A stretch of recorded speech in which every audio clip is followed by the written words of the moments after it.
Good morning and welcome to Financial Accounting. As we look at our calendar, as we always do at the start of class, we finished Chapter 8 on Monday, so the Chapter 8 problem should be submitted for grading by the end of the day today, ideally. We'll be starting Chapter 9 today, so the Chapter 9 pre-quiz should also be completed today. I mentioned in class on Monday, and I put in the announcement on Monday as well, I have scheduled a drop-in review session for tomorrow from 2 to 3 p.m. You do need to be signed up in advance in Starfish. So you would go in Starfish, go into the courses area. Under this course where you see my name, you should see the link right there to sign up for that review session. And that is totally optional. It's not meant to be an additional class.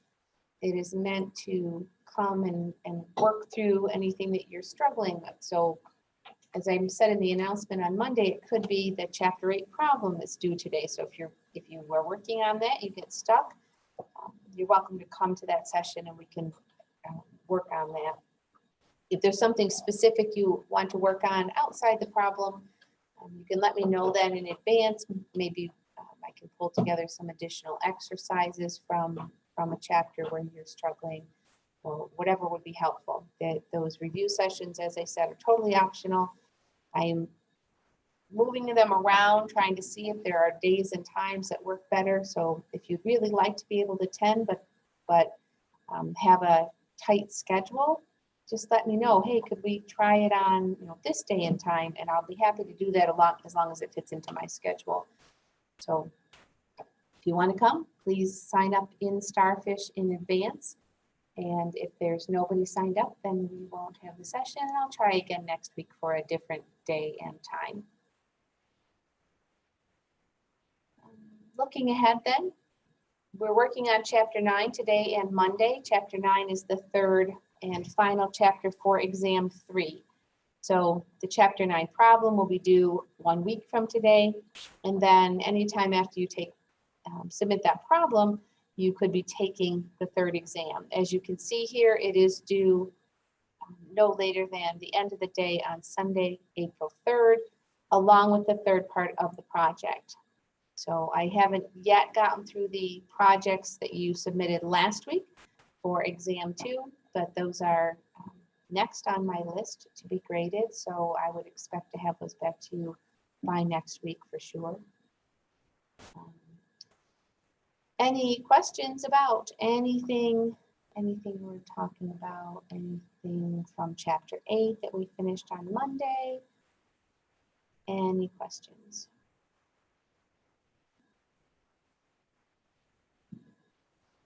All right. If not, we will go to our new chapter.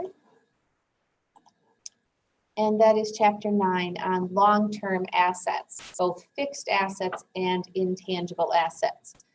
There are 3 different types of long-term assets we'll be talking about, or 3 categories we'll be talking about in this chapter. And you can see all 3 of those on this screen. There is another page of learning objectives, so we'll get there in a moment. But the 3 different types are fixed assets, also known as property, plant, and equipment, or plant assets, long-lived assets, you sometimes hear them called. And those are, as I look around the room, this building is a fixed asset. The computers and the desks and chairs are all fixed assets. We'll be talking about those primarily for this chapter. They'll take up most of our time. So all of our time today and some of our time on Monday. We'll spend a much smaller amount of time on the next 2 categories, which you can see right here, natural resources and intangible assets. So natural resources, from an economic standpoint, these are the resources we refer to as land. So they're products of the land. It would include lumber, also minerals, oil, natural gas, anything that you are harvesting from the land itself. And the third type is intangible assets. Intangible is something that you cannot is something that you cannot touch. So it would include, as you can see here, some examples: patents, copyrights, goodwill, franchises, trademarks, brand names. Those are all examples of something that will benefit the company, but it doesn't have a physical substance to it. It's more of a legal right than a tangible asset like a building. So we'll be talking about those three categories over throughout this chapter. As I said, most of our time will be spent on those fixed assets or property, plant, and equipment. You can see here that there is an appendix to this chapter, and will always be the case, we're not covering that appendix. You're not responsible for reading what's in the book. There won't be any exercises. It's not in the problem. It won't be on the exam. If you see a question in the pre-quiz about it, don't get too worried about it, because you will not be asked to know anything from the appendix. So as we get started in this chapter, it would be helpful to know what a fixed asset is. I said that's going to be the bulk of what we talk about in this chapter. So fixed assets, also known as plant assets, long-lived assets, long-term assets, property, plant, and equipment, or PP&E, is a term that we have used in an earlier chapter. You can see a list of the characteristics here. They have some physical substance to them. It's a thing. You can touch it. We own them, or I would clarify this a little bit. It says they're owned and used by the company, but there's another part to that definition that is a little bit less common, and it could be an asset that is controlled by the company, even if they don't actually own it. And the example that I would use is when a company leases property. If it's a long-term lease, we're not going to get into the real minutia of leases, but there are two different types of leases. There are operating leases, which would be like if you lease a car and you're going to have control over it for 2 years, but you don't actually own it. At the end of those 2 or 3 years of the lease, you're likely going to turn it back into the company where you leased it. And so that operating lease would not show up on your balance sheet. But the other type of lease is referred to as a capital lease. And there are some very specific criteria that let you know if it's a capital versus an operating lease.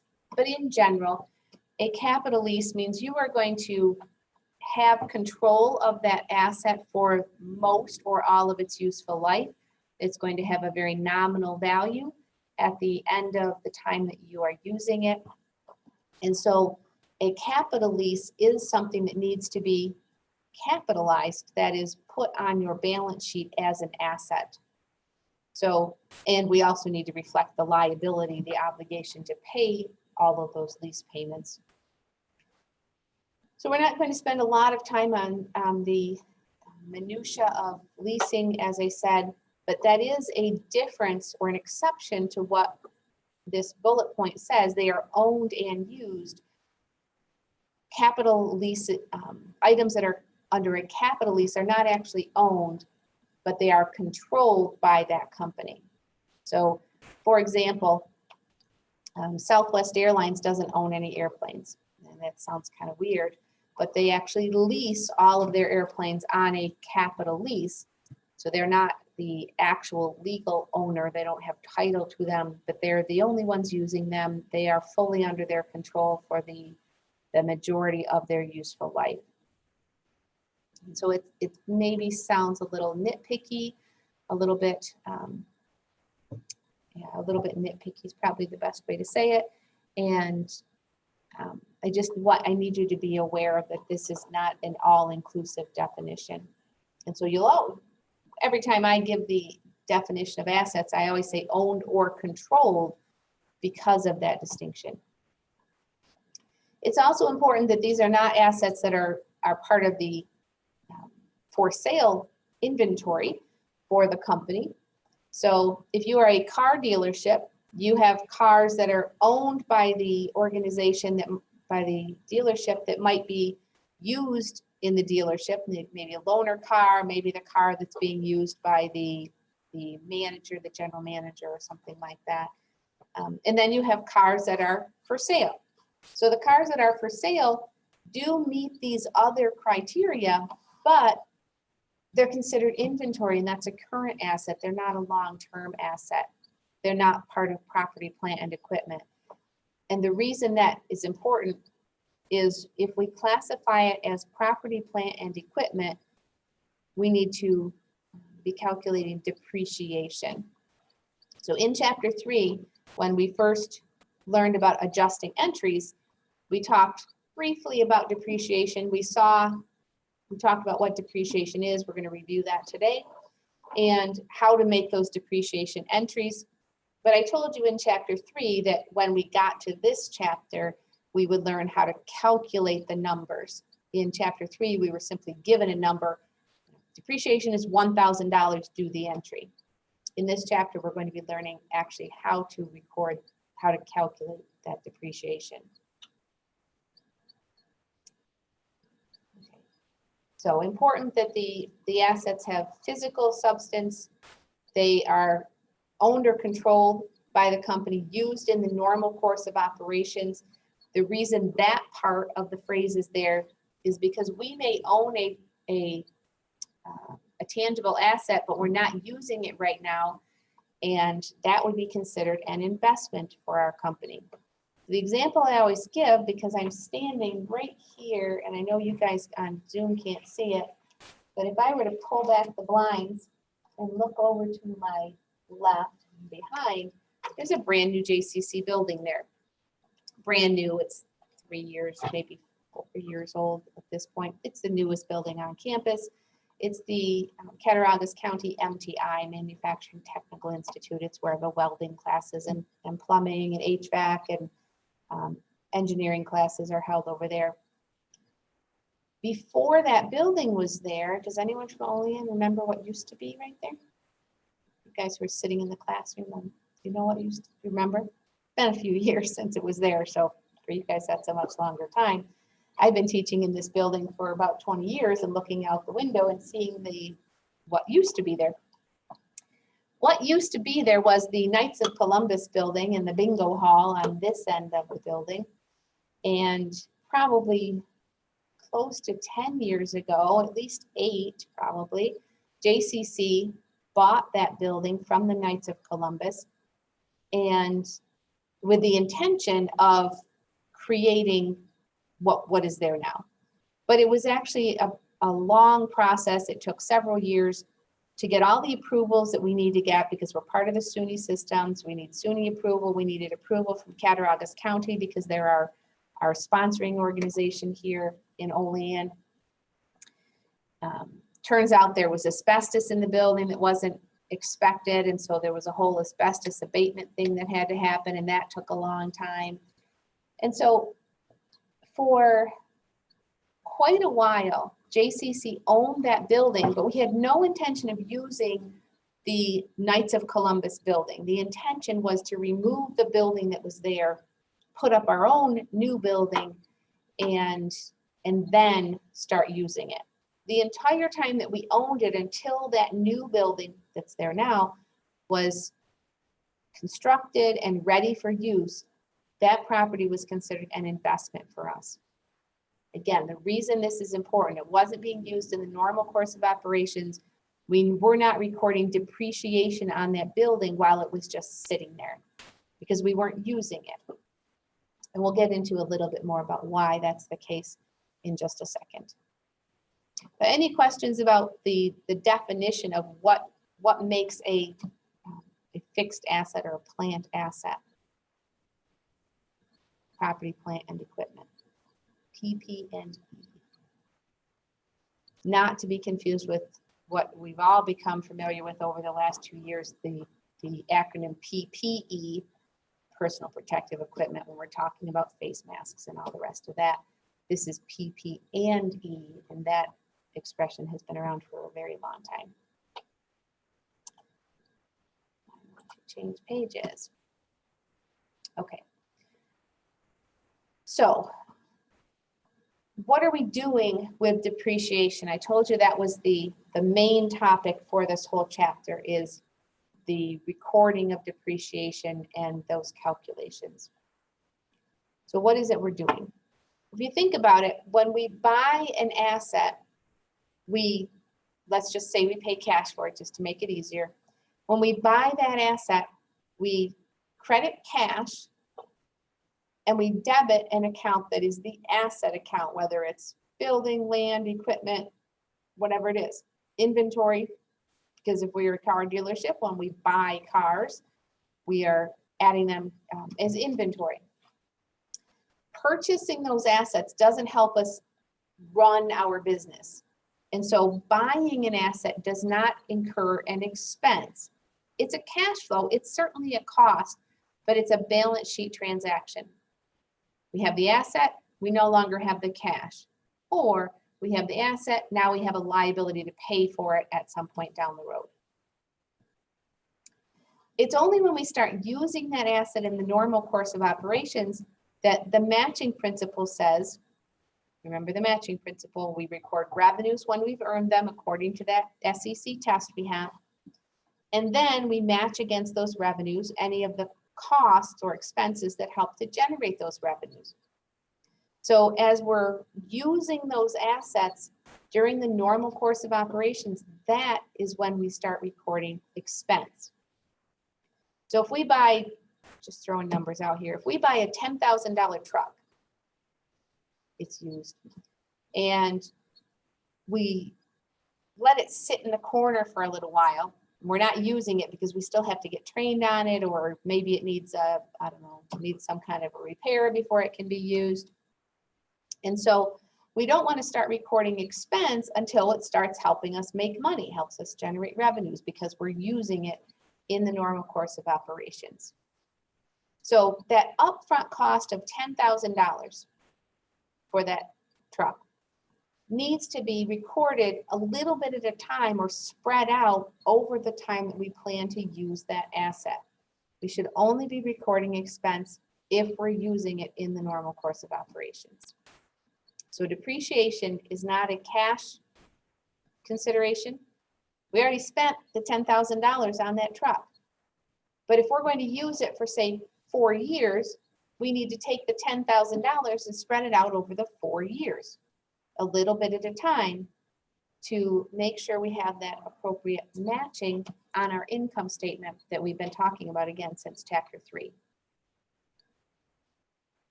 So what you see on this slide is really what I have been trying to explain to you. At the time that we incur the cost, it could be that we record it as an asset on our balance sheet in property, plant, and equipment, as an investment like the building next door that we purchased, but we weren't using yet. I actually have no intention of using the building that was there. Or it could be that it gets classified immediately as an expense. And I'll give you an example of that right now. And we'll talk about a little bit more of that concept of, is that cost and expense, on Monday when we finish up the chapter. So I know you guys on Zoom can't see me, but hopefully you can still hear me, and the folks who are here in the classroom can see what I'm doing. So in the front of the classroom, this building that we are in right now, this is the Technology Center. This building has been here for about 20 years. This might even be its 20th anniversary this year. I've been teaching in this building for 19 of those years, and I think it was a year old when I started here. What's in this classroom that was here 20 years ago? Well, I think the tables were probably here 20 years ago. Can absolutely guarantee the computers were not here 20 years ago. They were brought in, I think, last summer. They're pretty new. I don't know, maybe this podium was here. I'm quite sure the printer was not here. The camera, the projector, those were definitely not here. That projector is about 2 years old. This screen might have been here. Certainly the whiteboards were here. But what I moved up here in front of the classroom is a blue garbage pail. It's a recycle container. And I'm pretty sure that that recycle container and the garbage, the gray garbage thing that's right next to it, probably have been here for the 20 years that this building has been here. How much do you suppose one of those recycle containers costs? Just $10. $10. Okay, so we've got an estimate. This is not the Price is Right. I don't know how much they cost, but we've got an estimate of $10. That seems fair. So when JCC bought that recycle container maybe 20 years ago, let's think about whether this fits our definition of a fixed asset. It exists physically. Again, you guys on Zoom can't see it, but the students in the classroom can see it. It's here. It's tangible. JCC owns it. It is being used in the normal course of operations. I can tell you right now, for some reason, there are some Mountain Dew bottles in there. This is New York State. They're returnable. There's a box right downstairs that you can donate your 5 cents to the SPCA if you wanted to do that. But for some reason, someone threw them in the recycle rather than the return box that's downstairs. Again, that's fine. They're not offered for sale. We are not selling recycle bins here at JCC. And so it meets all of our criteria. So to be considered a long-term or a fixed asset. We've been using it for 20 years, so clearly we're using it for more than 1 year. It's been 20. We don't replace those every year. That would make no sense. So if we were to look at JCC's balance sheet, if we could see in enough detail, do you think we would see that recycle bin on our balance sheet as a long-term asset that we've been gradually writing, recording expense over the last 20 years? Does that sound reasonable? No. What's not reasonable about it? So let's keep thinking this through. Let's say it did cost $10 and we thought at the time that we bought it, we'd use it for 20 years. That's 50 cents a year. And if we actually put it on our balance sheet and then started recording depreciation each year, it's one journal entry to record it, the purchase of that recycle bin. And then every year since then, another entry to record 50 cents worth of expense. We have a special word for the concept that I am trying to get across here. I'm going to just put it right here in the middle of the screen. And the question, the concept in accounting is it material? That is it big enough to matter? So would we, if someone was looking at JCC's financial statements and trying to make a decision something about JCC, would they look at that balance sheet and say, oh, they have a recycle bin in Tech 207 on the Cattaraugus County campus, and I can see they paid $10 for it, but they've already used up or recorded as expense 8 of those $10. So it's only worth $2 now on our books. Does that sound like something that would be meaningful, that someone looking at our financial statements would need to know that in order to make a proper decision about JCC's financial condition? I'm thinking not. The other question we have to keep in mind from an accounting standpoint is the cost benefit. Apparently I can't type today. It'll make a long day if I can't type. The cost benefit analysis. So the way I just described this, here in year 19, there've already been 19 separate journal entries made just for that one item. Someone who works for JCC had to sit down and write up and enter into our computerized accounting information system 19 separate journal entries for something that cost $10. Does not seem like a good use of anyone's time to do that. It's not a material amount. That is, it's not going to make a difference to any decision maker. They're not going to make a different decision if they know about that particular recycle bin.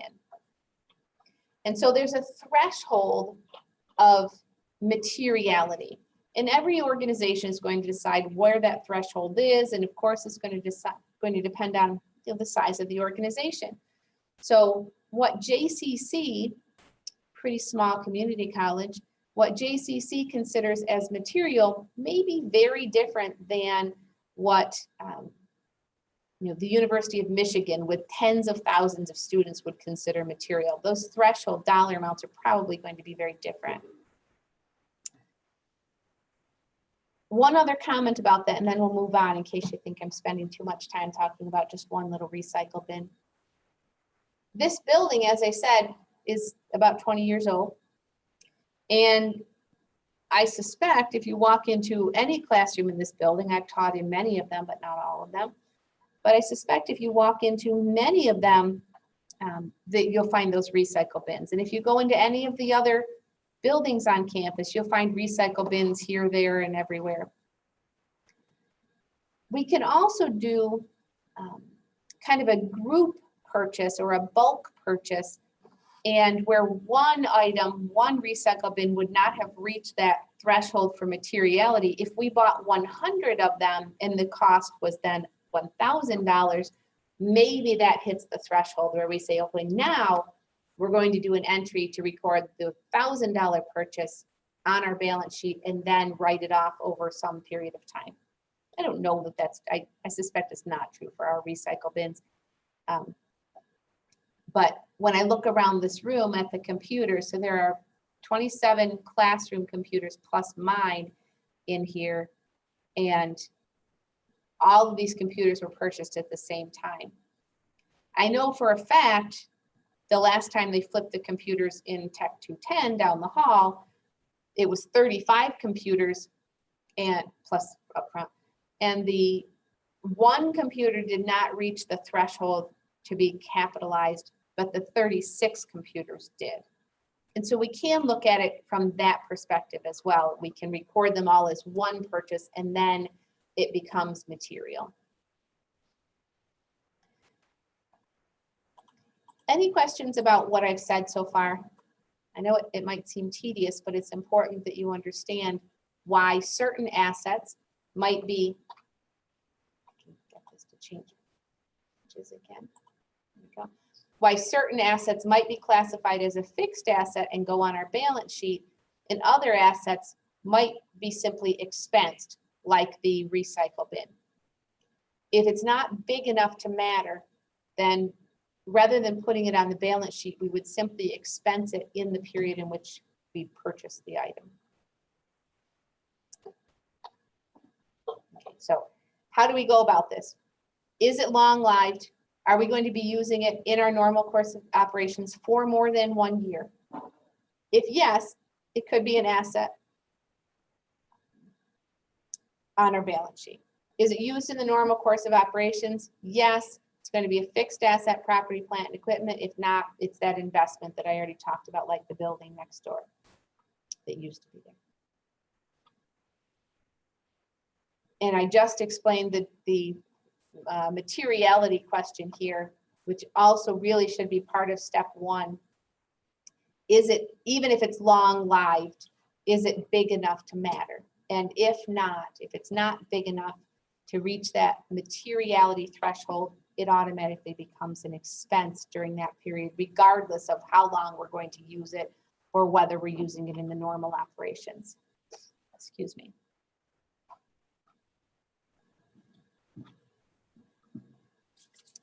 All right, I already said all that. Some examples: building, machinery and equipment, and land. And then down at the bottom, you see land improvements. So land improvements are items that are built on top of the land. Our first exercise is going to be exercise 1 for chapter 9 is on determining the cost of land. And you can see a list there. If you just read down that list, I'm not going to read them all out to you, but if you just read down that list of the types of costs that are included in the cost of land, it's going to be very helpful for you when we go to our first exercise in just a moment. Land, as I said back in chapter 4, when we introduced the concept of the classified balance sheet. Land is part of our fixed assets, the long-term, long-lived assets, property, plant, and equipment. Land is a little bit different though than all of the other property, plant, and equipment that we could be recording, in that land is not subject to depreciation. We do not assume that land gradually loses value over time. And so in our first exercise, and if you don't have your exercises open, please go ahead and get them open now, because we're in about 1 minute going to go look at our first exercise. Land is different because it's not depreciated. So we record it at its historical cost, as we do with any of these assets. We record it at what we paid for it, but then we just leave it alone. We do not record expense. We do not gradually write down the value of land.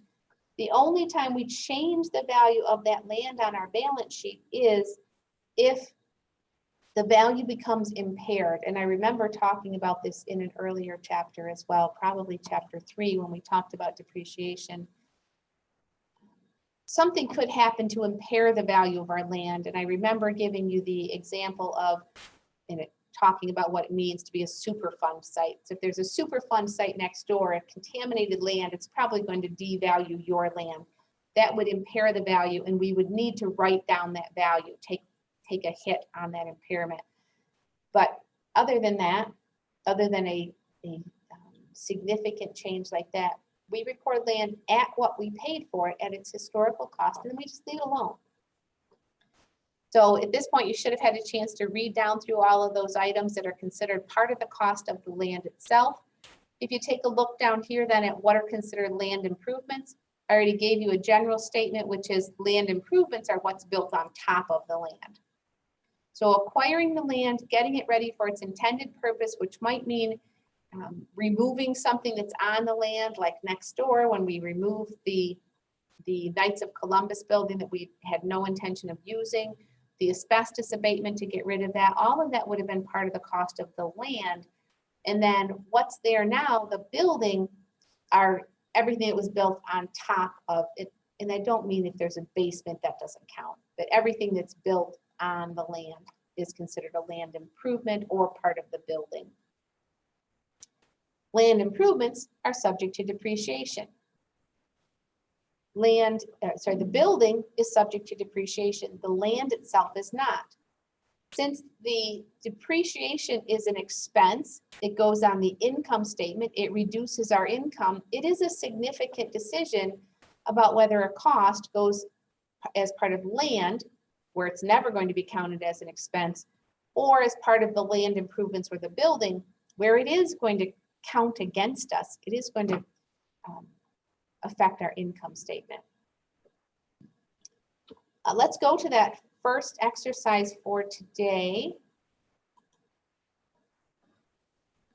Okay, I'm going to make that a little bigger so you can, oh, it's a lot bigger. So you can see it.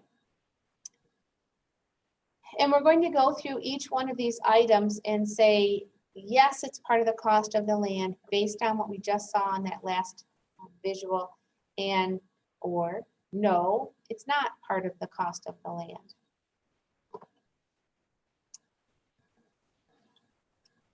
On-time delivery company acquired an adjacent lot to construct a new warehouse, kind of like what JCC did with the building next door. We paid $90,000 in cash and a short-term note for $50,000. So that's the cost of what we purchased. Let me get my annotate function up here, and I'm going to put a little check mark here. So those are certainly part of the cost of the land. The sticker price, if you will, was $140,000, and we made a significant cash down payment, and we financed the rest. So we just finished talking about notes in our last class. So that short-term note means it was going to be paid off within 1 year, but it would include interest. Legal fees. Well, if we had not hired an attorney to act on our behalf, we could not have, at least in New York State, we could not have acquired that land. We have to have an attorney involved in any real property purchase like that. There were $25,000 worth of delinquent taxes on the property, which we paid. Again, if we didn't pay those property taxes, we wouldn't have had the land free and clear. And so we can count those as part of the land as well. Fees paid to remove an old building from the land were $9,000. We specifically said that. Part of getting the land ready for its intended purpose. Materials salvaged from the demolition of the building were sold for $1,000. Well, that's also part of the land, but it actually reduces the cost because we were able to get something in exchange, for selling those salvaged materials. And then finally, we have a contractor was paid $415,000 to construct a new warehouse after the land was flat and clear and we got rid of all the stuff that was not needed. And so that part is the cost of the building. But all of the items that I have checked in green are the cost of the land. And then this $1,000 is actually going to reduce the total cost of that land. It's considered, I don't know what you want to call it, like not a rebate, but a return that nets against these total costs. So just adding those up, and you can do the same.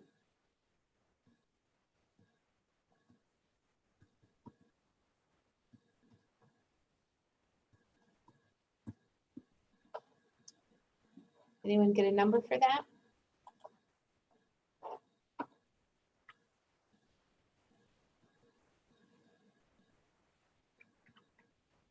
What do we think we put on the balance sheet for the cost of the land?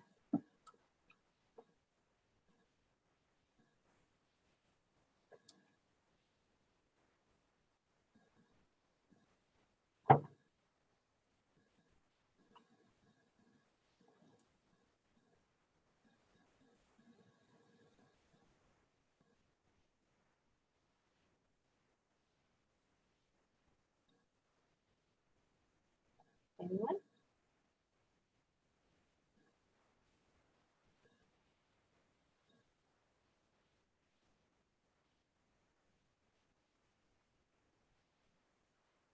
Stephen, did you get a number?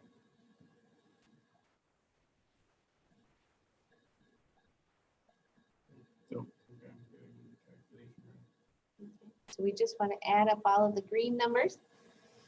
Those are the out-of-pocket costs for acquiring the land, having clear title to it, no delinquent taxes, and then removing the old building that we didn't want. But then we're going to subtract from the total this $1,000 that we are basically revenues for the company. It was a cash inflow that offset some of those other costs. Ainsley, did you get a number?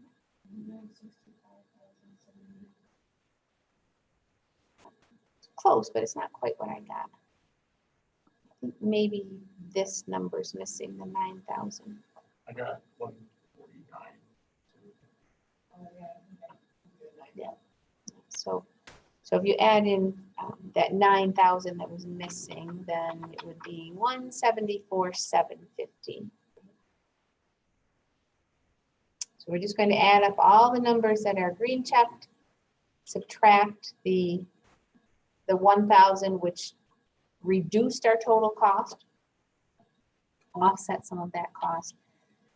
And so on the balance sheet, if we were to lump all of this together, I'm going to show you what that journal entry would look like. So we would have land of 174,750, and we would have the building. I guess it doesn't tell us how we paid for that building, but we have the building of 415,000. We used cash of 90,000. I'm going to come back and adjust that number. And we have a note payable. 50,000, whoops, 50,000. I'm just gonna pretend that we know that we took out a mortgage for the building.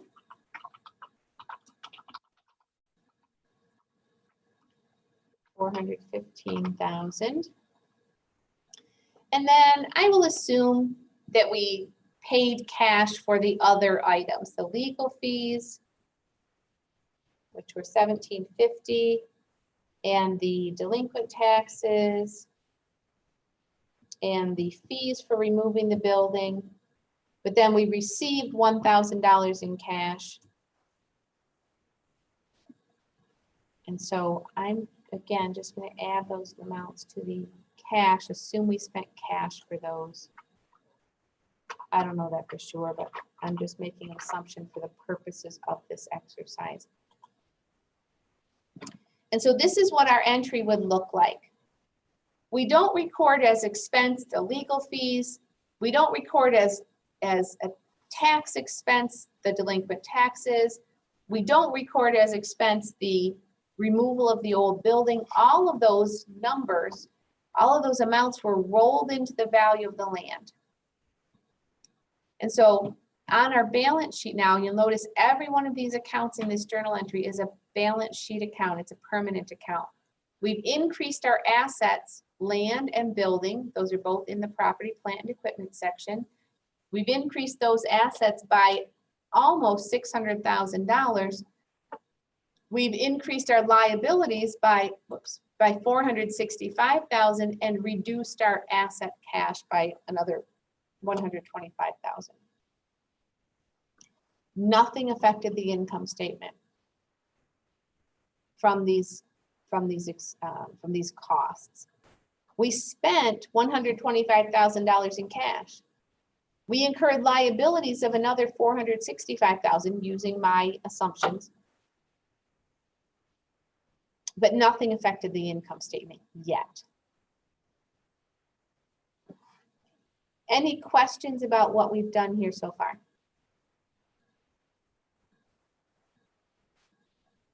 The reason this is important, the reason that I spent so much time, we've been talking about this for a good half hour or more.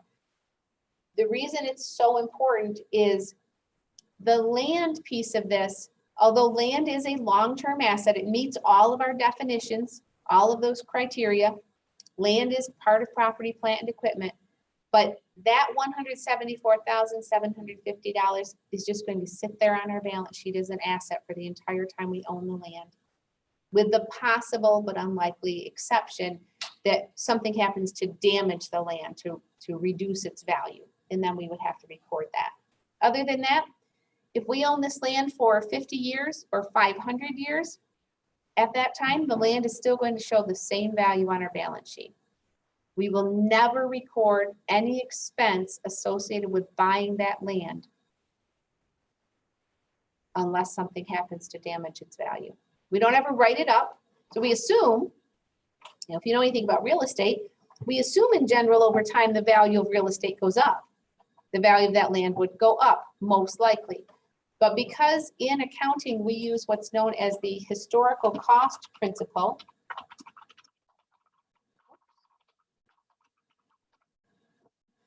the historical cost principle tells us we record it at what we paid for it. And we just, for the land, we just leave it alone. For the building, the $415,000 for the building is another story. Now, what's included in the cost of that building is all of the costs, and I think we saw that in the PowerPoint. I didn't specifically ask you to take a look at it though. Let me just quickly go back to that. Hopefully you can see around the writing on the screen because I'm not quite ready to erase that, I don't think. If you take a look at the building column here, I did not ask you to look at that, but these are the costs that would be recorded as part of the cost of the building.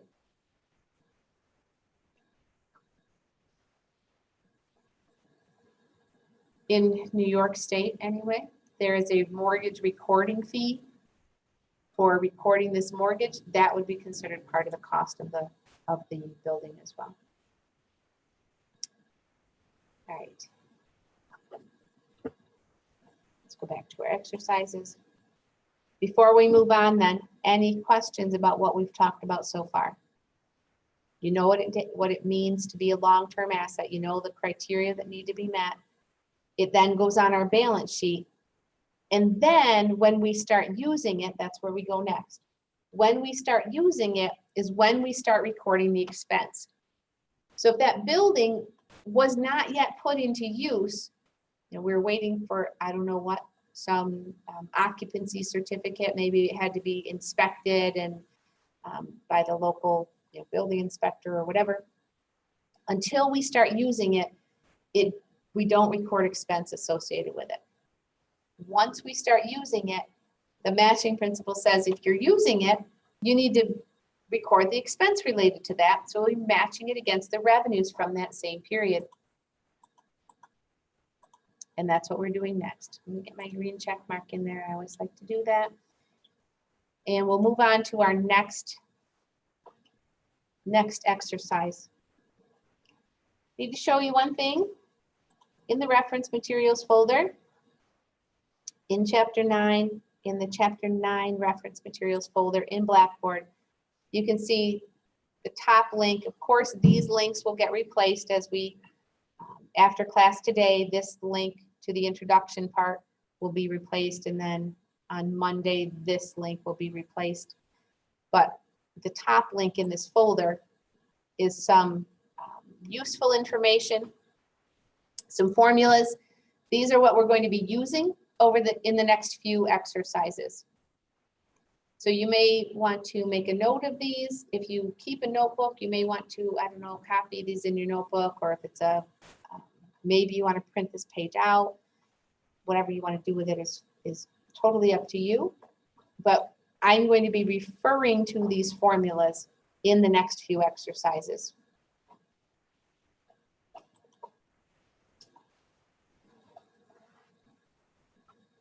Our first exercise then is next exercise, excuse me, is depreciation by units of activity method, also sometimes referred to as the units of production method.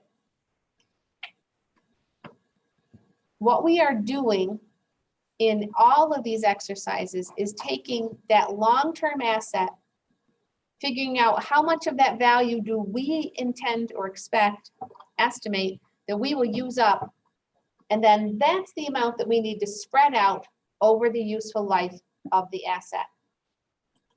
So if you look here, I don't know if this will work or not. I've never tried this. We just covered the concept of historical cost. Yeah, I don't think that's going to work. Let's see. Oh, look at that. How cool. It's the little things in life. You got to take excitement when you get it. So these are the two formulas. I just copied these from Blackboard. These are the two formulas that we're going to talk about next. And that's really neat that it worked. So I don't have to type them all out again. So we have a formula here for depreciable cost. That is the portion of the historical cost that we are using up. When I say depreciable cost, that is the total amount of depreciation that we will record on this asset during its life with our company. And then we have carrying value, and we'll get to that. I really probably didn't need to put that in here now. It's okay.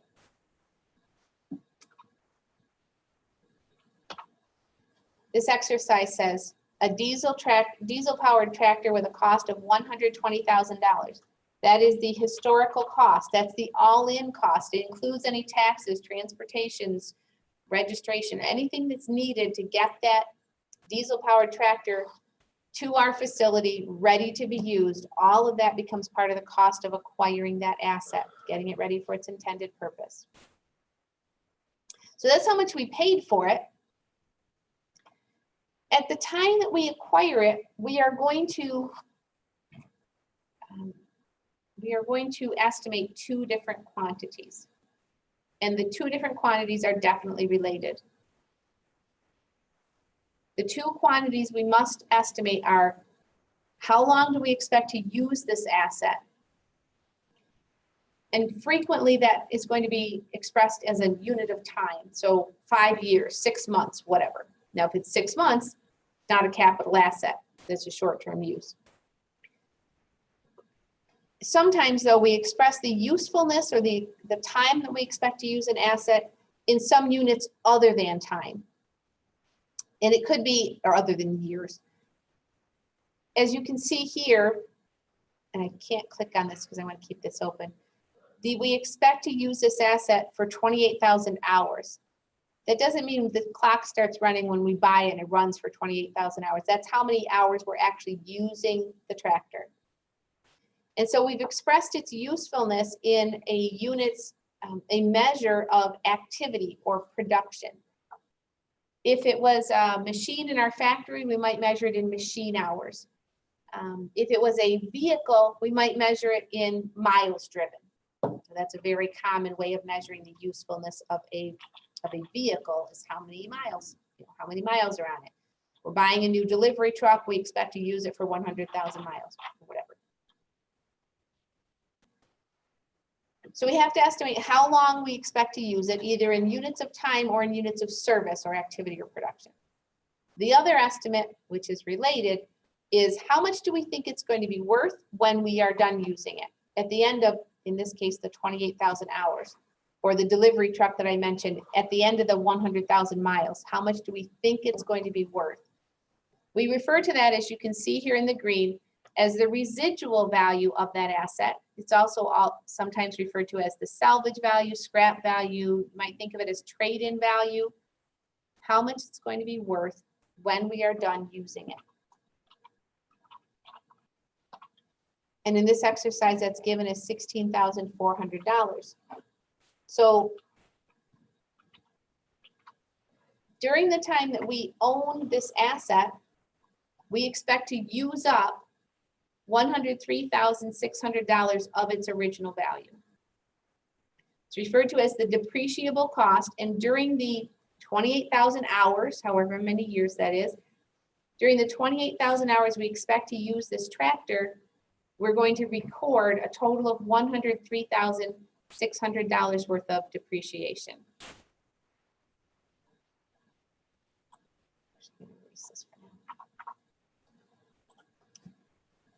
Make sense so far? Okay. During the time we use this tractor, we're going to record a total of $103,600 worth of depreciation. In the next couple exercises, in the next two exercises, we're going to be looking at 3 different ways of calculating that depreciation. All 3 methods will end up at the same point when we stop using the asset.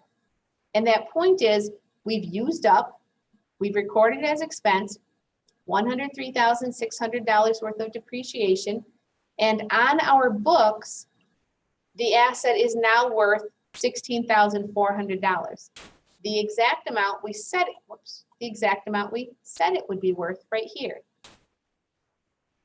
So it doesn't matter which method we use of the 3 methods, and you're responsible for knowing all 3 methods. We'll talk about why companies might choose to use one or the other of those 3 methods. It's total management's decision which method they use. It will be disclosed in the notes to their financial statements. So we've talked about where to find those notes in the annual report for your company that you've chosen for your project. One of the questions you'll need to answer for the project is, what methods does your company use? And so you will go to the notes to their financial statements. You'll find it's usually the very first note, significant accounting policies. Just flip through those until you find the one that deals with long-term assets or property, plant, and equipment. And they will tell you which method or methods of depreciation they use. It's a required disclosure. But it does not matter which of the 3 methods you use, the end result is the same. We will have recorded, in this case, $103,600 worth of depreciation, and The value of the asset on our balance sheet will be whatever we said it was going to be when we were done. In this case, $16,400. I need to get my, now that I know I can do this, I'll bring this over here.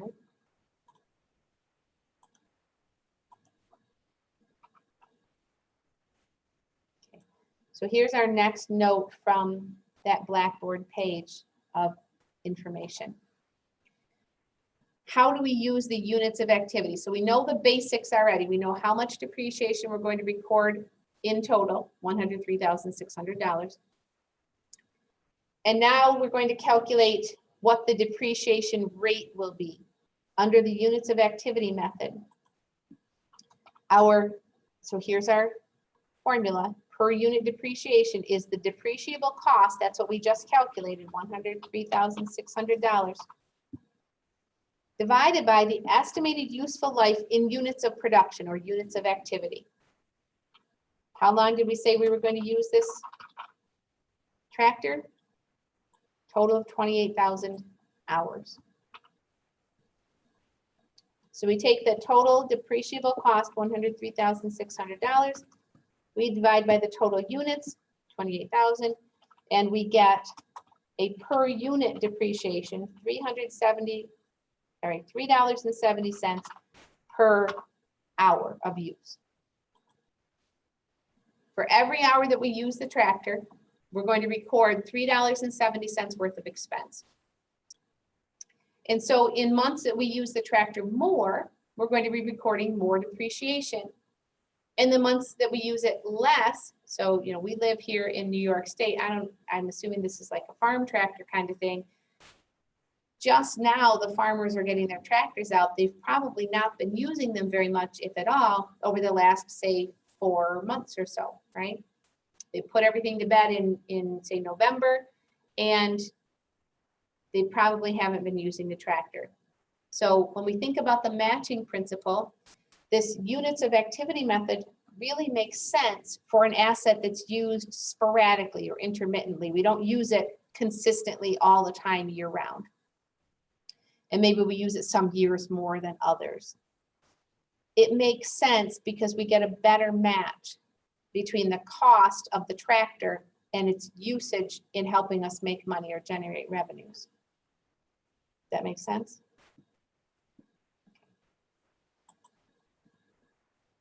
Continuing with the exercise then, it says during April, the tractor was operated 150 hours. And so we know we're going to be charging or recording as expense $3.70 per hour for each one of those hours.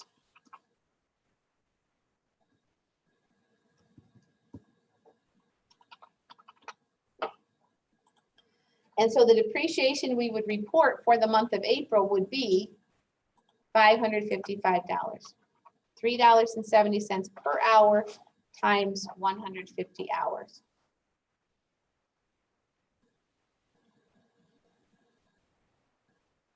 I don't know if 150 hours is a lot of use or not a lot of use. But if next month they use it for 300 hours, they're going to record twice as much depreciation, about $1,100 in depreciation. So as it's helping us make more money, we're recording more expense. We get a better match. That is the rationale for using a units of activity method. Again, which method you use is totally up to the company. But this is the kind of thinking they may use.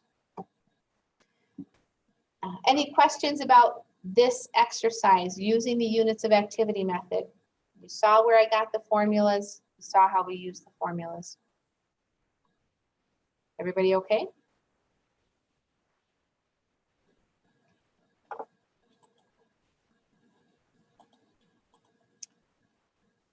One last reminder, we have two estimates involved in this.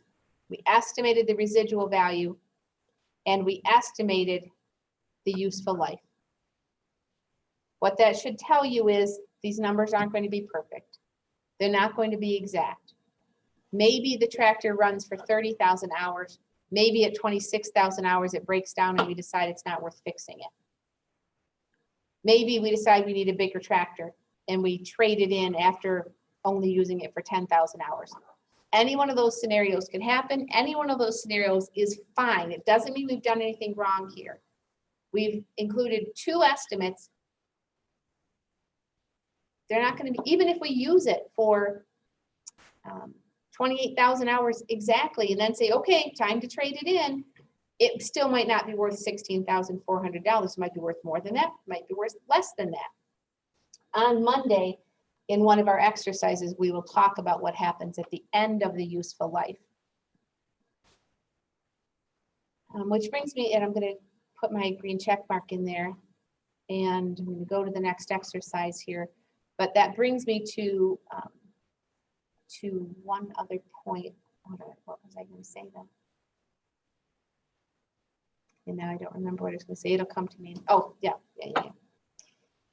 What we're really talking about through these first about, I think, 7 exercises for this chapter is sort of the life cycle of a fixed asset. So you'll see us talking, from start to finish, the whole life cycle of one of those fixed assets. I want to make another couple points about the beginning of that life cycle. Our first exercise was related to how do we know how much we record as land and how much as the building. What I did not talk about, but I do want to mention at this point, is how did the company even decide that they were going to buy, if we were to go back to that first exercise, how did the company even decide to buy this adjacent lot and to build the building on it? Well, all of that decision is going to be based on what's best for the company. And so there's going to be an analysis of the cost of acquiring the land, of building the building versus the benefit. That's always going to be part of that equation.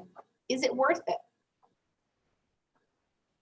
Even if we're talking about, well, we have to do this because it's the law, there's always going to be a cost-benefit analysis. Yeah, but does it cost us more to comply with the law, or does it cost more to, if we have to pay a fine if we're not complying? So all of this decision at the front end of the life cycle of an asset is it worth it for us? Does it benefit the company in the long run? When we get to chapter 11, few more weeks here. When we get to chapter 11, we'll be talking about the concept of the time value of money. And we will revisit this question of, well, how do we know if it's worth it? But I want you to keep that in mind. The company just doesn't say, hey, wouldn't it be cool to have a new warehouse? They're going to do some kind of a financial analysis before they even move ahead on buying the land. They're going to decide, is this worth it for us? Then they acquire the land, and we already saw in this exercise how that gets recorded when they buy the land and build the building. Then they start using the asset, whatever it is, and recording depreciation. And that's where we are right now. We're using that asset and recording the depreciation. Exercise 2 is one way of recording it. And in exercise 3, we're going to be talking about the 2 other methods. We'll start with the straight line method. And because this is working out so well for me, I'm just going to copy, whoops. I'm just going to copy, again, this line.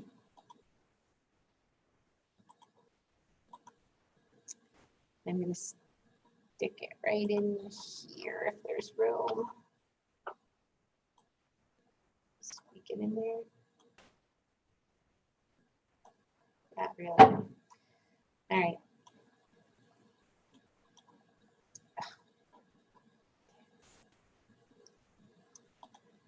Sorry, let me try that again. Trying to squeeze it in where it was just not going to fit. So there's our calculation for straight line depreciation. We start with the same piece of information, which is the depreciable cost. Same thing we started with in the last exercise. So let's find our depreciable cost. the asset had a cost of $85,000, has an estimated useful life of 10 years. So now, under both of these methods in this exercise, we are going to be basing the usage of the asset on the passage of time. How many months, how many years we're going to use it. So the productive, that units of activity or units of production like we used in the last exercise, the production here or the usage is based on passage of time, number of years, number of months. It then tells us assume that it will have no residual value. So in other words, the depreciable cost is exactly the same as the historical cost. We are going to use up the full value of this asset. We are going to record a total of $85,000 over the useful life of the asset. And so, looking at our formula down there at the bottom of the screen, the annual depreciation will be the depreciable cost, which we now know is the full $85,000, divided by the estimated useful life in years, or it could be in months. It could be that we record depreciation every month, but for our purposes here, we're recording it in years.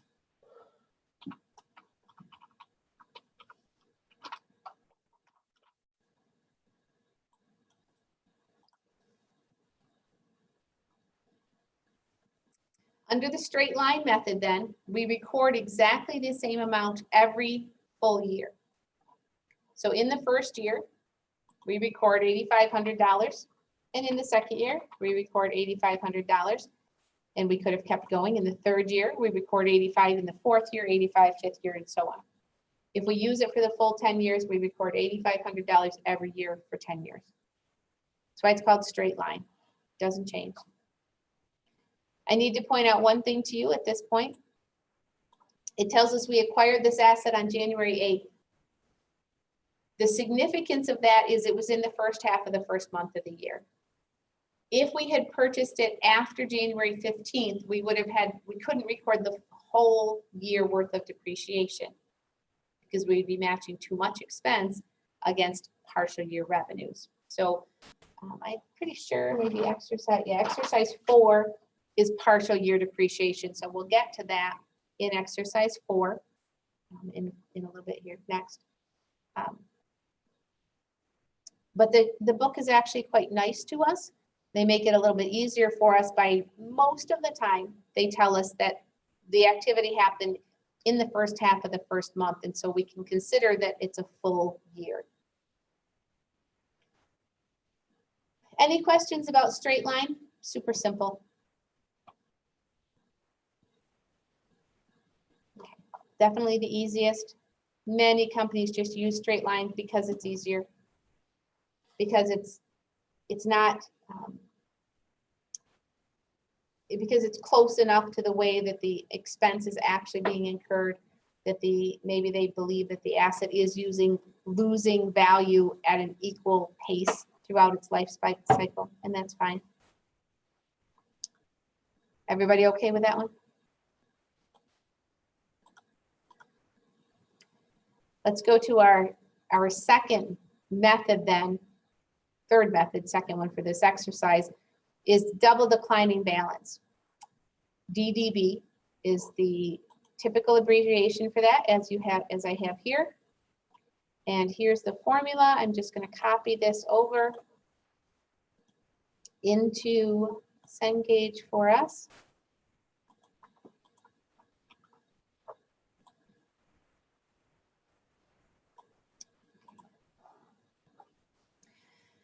And what I want you to notice is that for this method of calculating depreciation, it is not based on that depreciable cost, which was the basis for the calculation for units of activity and for the straight line method. Instead, it's based on the carrying value of the asset. And so we need to know, well, what's carrying value? I have a formula here, carrying value.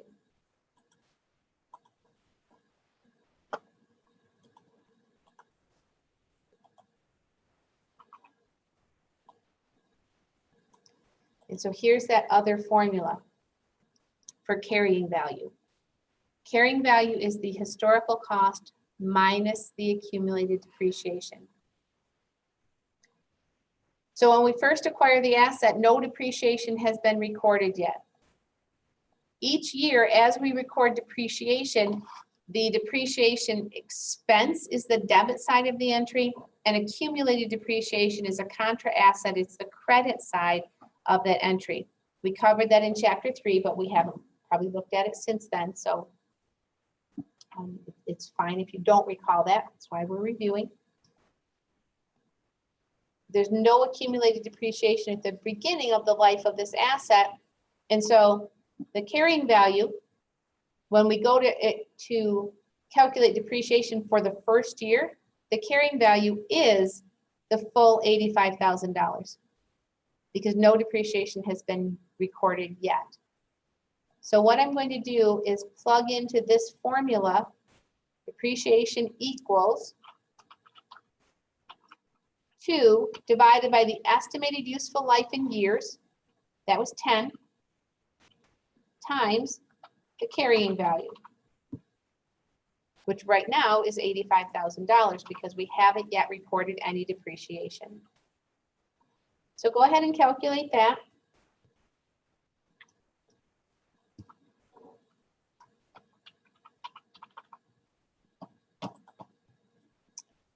That's, I should put here, that's for year 1.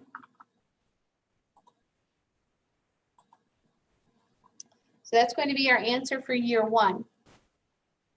And then we'll go ahead and do year 2, and then I'll talk a little bit more about this. So the depreciation for year 2, the formula is the same, 2 divided by the estimated useful life, but then we're going to multiply by the carrying value, which has now changed.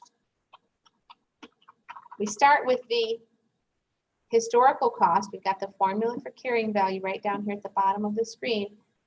We start with the historical cost, what we paid for it, but we now have 1 year of depreciation at $17,000 that's already been recorded.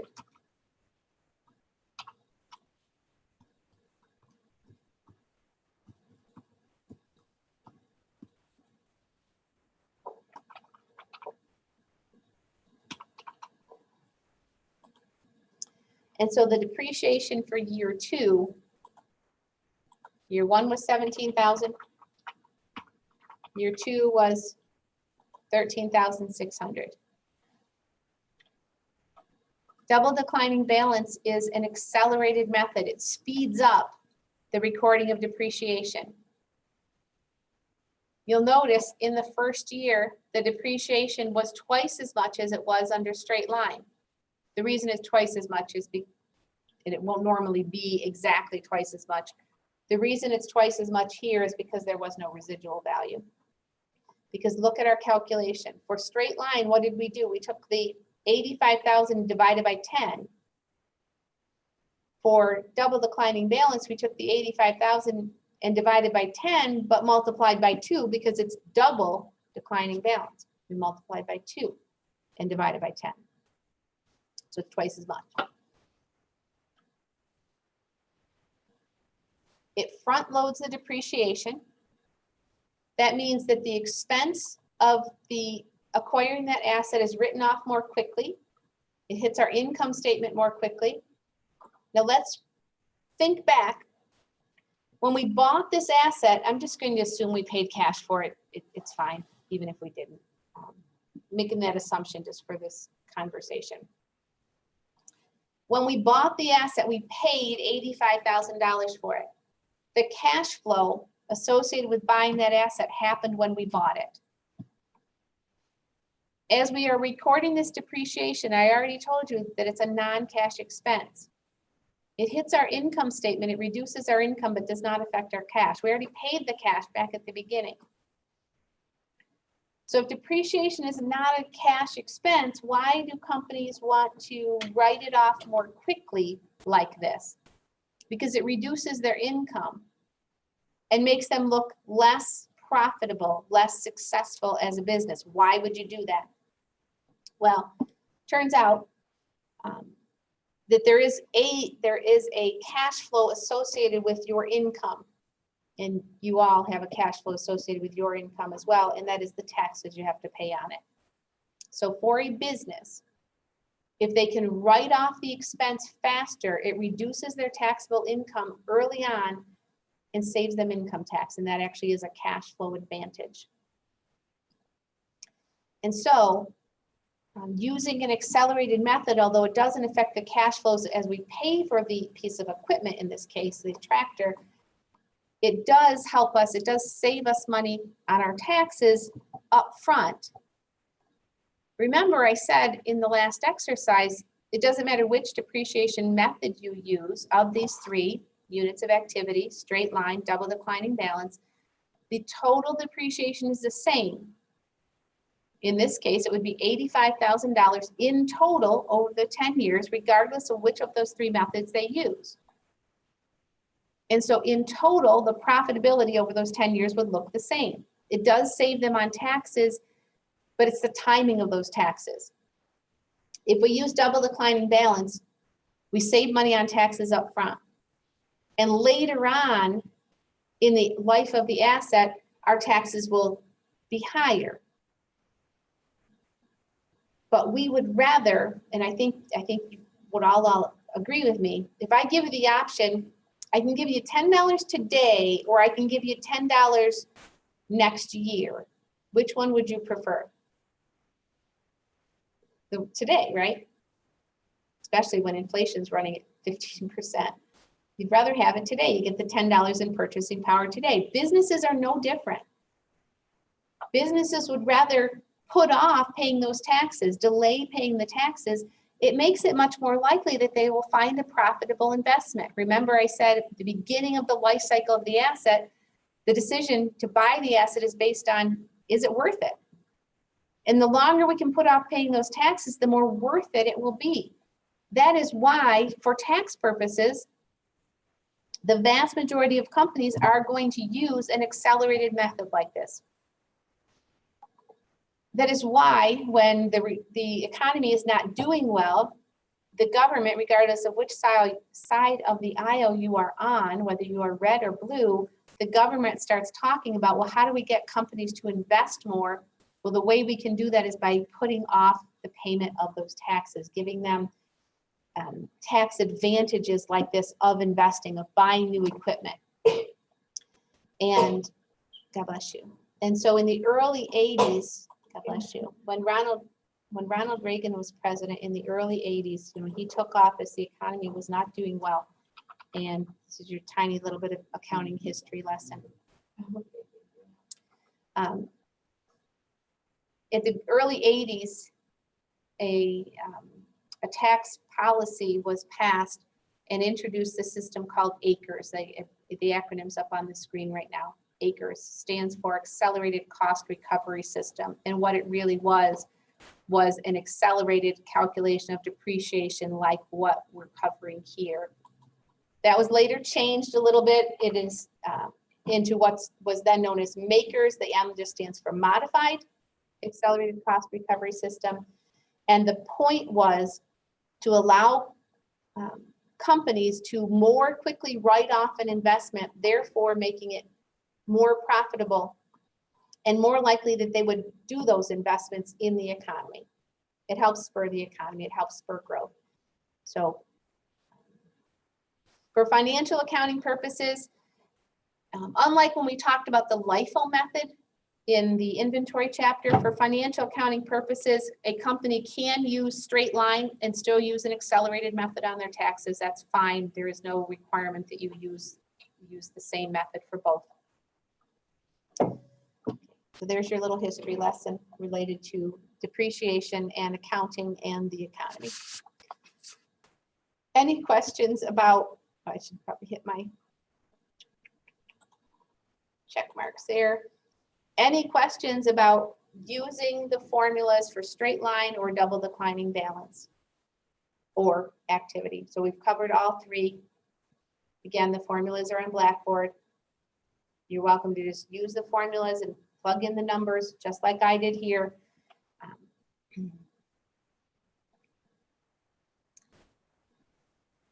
Everybody's good?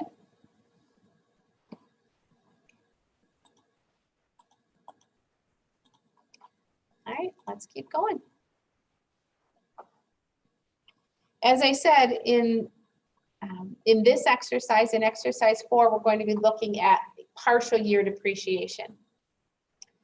So unlike in the last exercise where it said that the equipment was purchased on January 8th, and in the previous exercise where we're only looking at 1 month as opposed to a full year of depreciation, under straight line and double declining balance, if the asset is not in use for a full year, we're not going to record a full year of depreciation.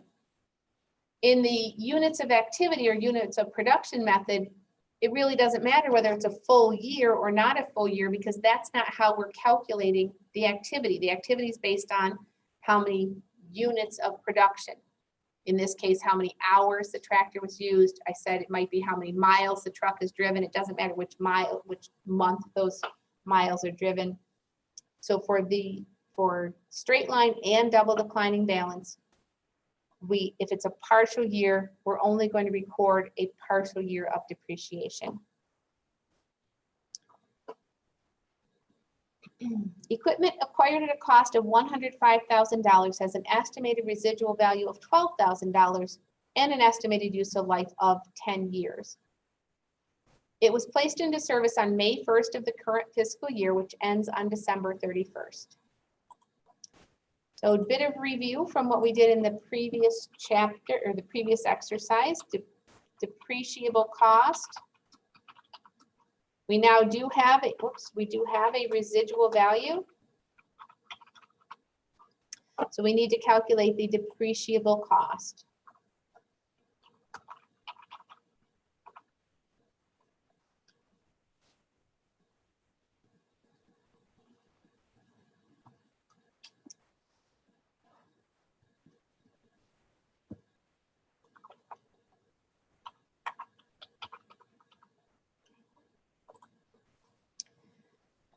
So under all 3 methods, over the 10 years of the estimated useful life of this piece of equipment, we're going to record a total of $93,000. Because the first year is a partial year, excuse me. Because the first year is a partial year, we will have 1 partial year at the beginning, 9 full years, and then a partial year at the end to make up the whole 10 years. So it's actually going to expense from this asset is going to hit our income statement for a total of 11 years, 9 whole years and 2 partial years, making up that 10th full year. So let's see how we would do this under the straight line method. We know we have the formulas in Blackboard. The formula for finding the full year of depreciation is to take the depreciable cost, we already know that to be $93,000, and divide by the number of years.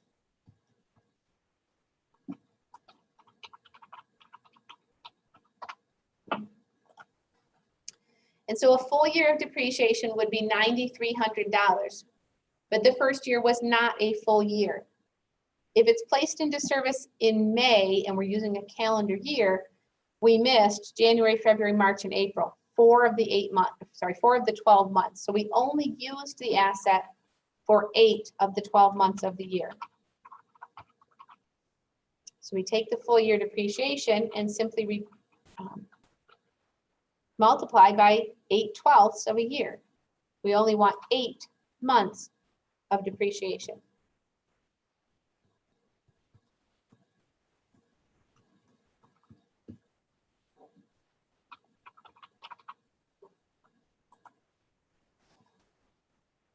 Make sense?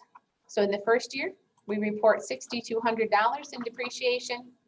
And in the second year, second through year 10, we report $9,300. And then in year 11, we report the remaining $3,100. The other 4 months in year 11. Okay, so that's still pretty simple. Everybody good so far?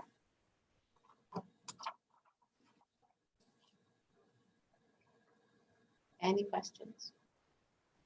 All right, let's go on then to the double declining balance method.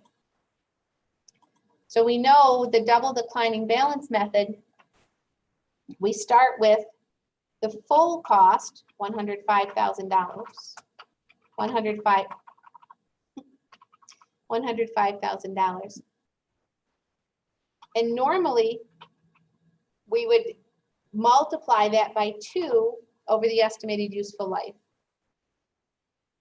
But it's not a full year. So again, we're going to take 8/12 of that, just like we did under straight line.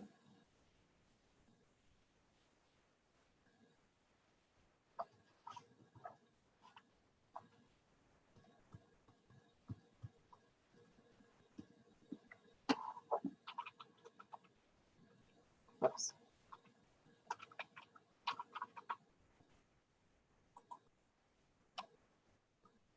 So it's the same formula. Carrying value times 2 divided by the estimated useful life. But then we're only taking 8/12 of that first year, or $14,000.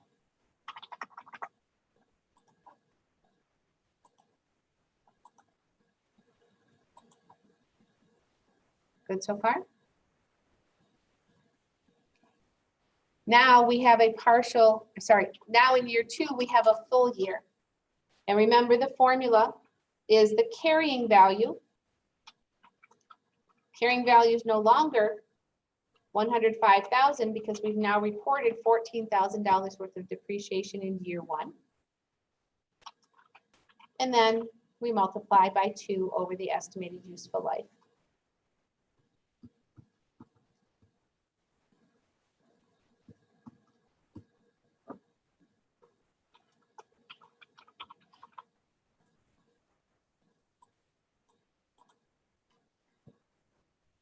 And so in year 2, the first full year, we would report $18,200 in depreciation.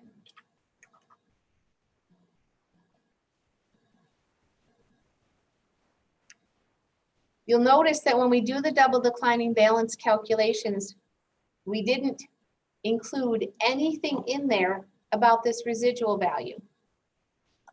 We still have the residual value in mind. We still have estimated that residual value upfront before we start using the asset. But it doesn't come into our calculation until much further along in the life cycle of the asset. Because we need to make sure that at the end of the life cycle of the asset, when it reaches that 10-year point, that its value on our balance sheet is $12,000. And so at the end of the useful life of the asset, we'll still do this calculation, but then we're going to check to see, well, how much would that make the asset worth? We don't want to record more depreciation than this $93,000 in total. Again, under all 3 methods, we report the same amount of depreciation. It's just how we divide it up over the life of the asset. That's the only difference.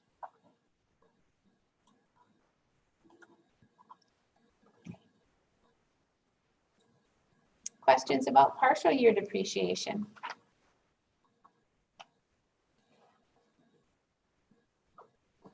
Okay.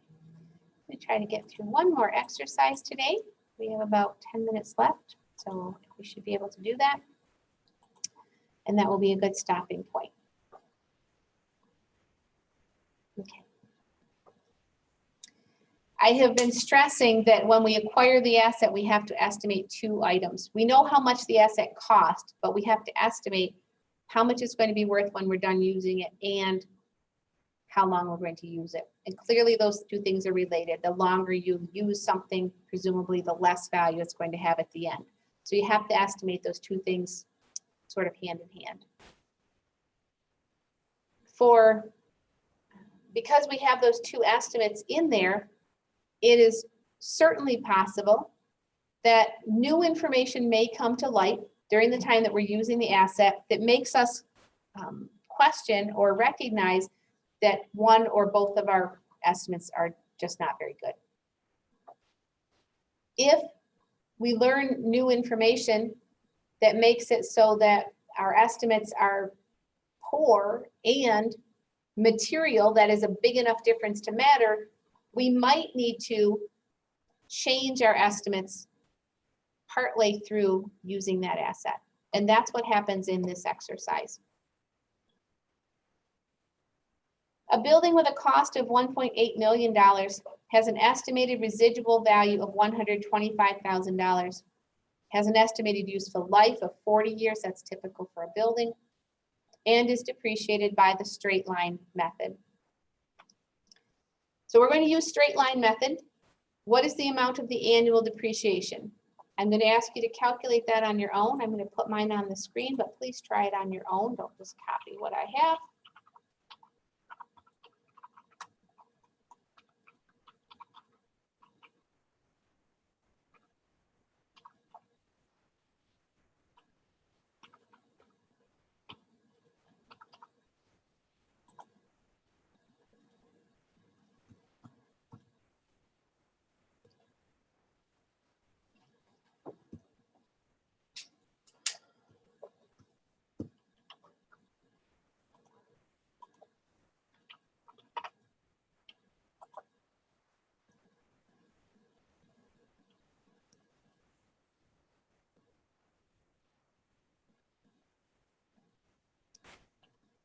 So using the straight line method, we start with the historical cost, 1.8 million. We subtract the estimated residual value to find out the depreciable cost, which is $1,675,000.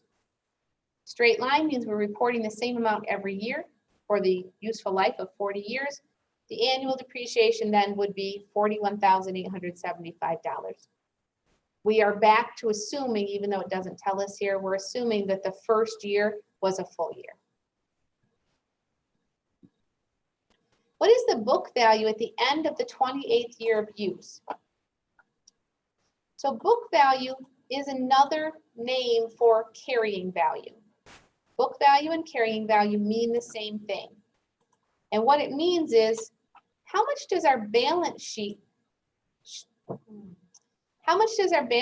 show this asset is worth?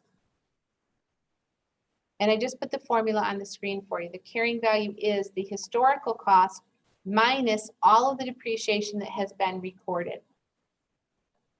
So the historical cost of the building, was $1,800,000. We're going to subtract from that all of the depreciation that has been reported. So that's 28 years of depreciation at $41,875.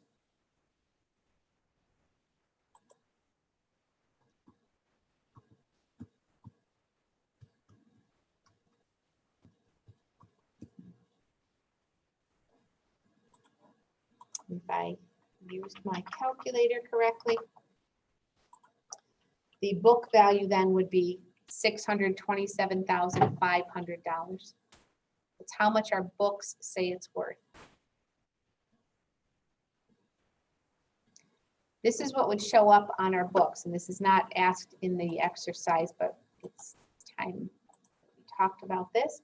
On our balance sheet, this is what would show. If we could see enough detail, this is what we would see.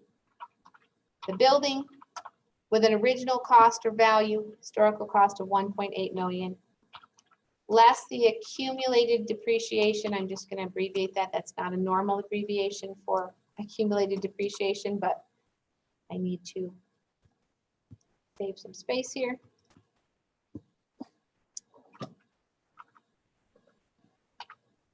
Whoops.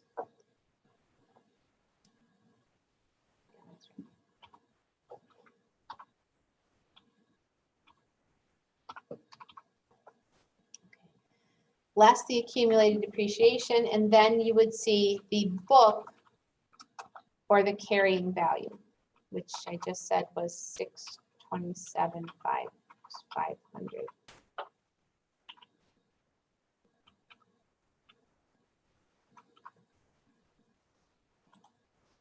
So if we could see all the detail on our balance sheet, this is what it would look like.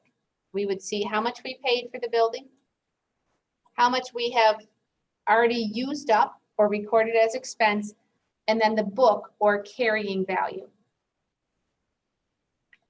That gives us a sense when we are looking at the company's financial records, it gives us a sense of how up to date things are. If their accumulated depreciation is very close to the original value or cost of those buildings, we know that they're getting toward the end of their useful life. So we really, if we're analyzing a company, we want to see maybe that there's a big gap between the original cost and the accumulated depreciation. That tells us that their assets are being kept up to date, that they're investing in the company, that their company has newer assets. Any questions about what we've done so far? Last question. If at the start of the 29th year, it is estimated that the remaining life is 5 years, so they thought they were going to use it for 40 years, but after 28 years, they realized, ooh, we've only got 5 more years. We're only going to get 33 years out of this building. And that the residual value will then be $80,000. So not only are they going to use it for 7 fewer years, it's also going to be worth less than they originally thought. What is the depreciation expense for each of the remaining 5 years? So we're really going to do a brand new calculation with the information we have now, and I'm going to sneak it in down here at the bottom. So we have to do a brand new calculation of the depreciation.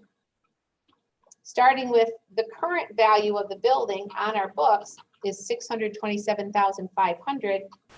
The residual value is estimated to be $80,000 rather than the $125,000 that we thought at the beginning. And we're going to spread that remaining depreciation over the remaining useful life of 5 years. So it really is the same formula, only with updated numbers in there. The remaining depreciation is $547,500, and we're going to spread that in a straight line over 5 years. And so our annual depreciation is going to jump pretty big. It's going to go from 41,000 that we were recording up to 109,000, about 2.5 times what it was. Why did that happen? Well, because it turns out the useful life is 7 years less than we thought. So we have 7 fewer years to spread the depreciation over. And not only do we have to make up for those 7 years that we don't have to depreciate it, our residual value went down by 45,000. So there's another 45,000 that we have to make up. As I said, the original calculations were based on 2 estimates. How long are we going to use it? How much is it going to be worth? Turns out we were wrong. And as soon as we learn that new information in the 29th year, we have to adjust. Because this is a big difference. It's a material difference. And so we need to adjust at that point. Which is better than just continuing with the 41,000 and at the end of the 33rd year, when we aren't using the building anymore, then taking a big hit for a few $100,000. Because either way, it has to show up on our income statement as expense. It's better that we spread it out over 5 years rather than taking the hit all at the end. Plus, it fits in with the concept of full disclosure. Okay, we are out of time for today. It's 10:40. We are done with this exercise. Any questions about anything we've talked about today? So when we come in on Monday, we'll start with exercise 6, and we'll talk about the end of the life cycle of a fixed asset, and then we'll cover natural resources and intangible assets much more quickly than we did here. See you all on Monday. Don't forget, if you do want to attend that drop-in review session tomorrow, please make sure you sign up in Starfish and let me know if there's something specific you want to cover.